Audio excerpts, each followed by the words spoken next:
Sabong pampaligo. Bago ko po siya gusto niya pong umalon. Gusto niya tumalon.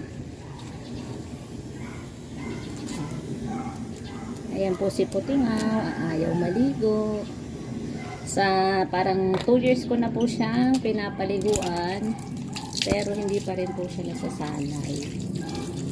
Napulot ko lang po ito. Minsan nga i-upload ko yung first time ko siyang nung first day niya or first night niya dito. Kasi po itong si Putingaw, naglalakad ako, tapos ingaw po siya ng ingaw, sunod siya ng sunod sa akin.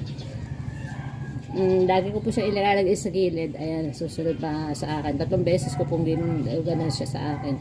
Tapos nung pangatlo na, pinulot ko siya, inilagay ko siya sa malapit sa isang trash bin.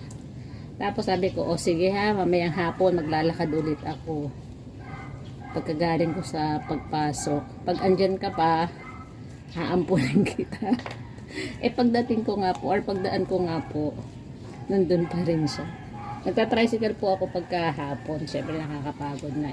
Naalala ko yung pangako ko dito sa Busa. Kaya, naglakad po ako. Ayun. Pagdaan ko po, malayo pa po ako. Bumaba na siya dun sa pinaglagyan ko. Tapos sinalubong na niya ako. Kaya yun, nakarating ko siya dito sa akin. At 2 years ago na po.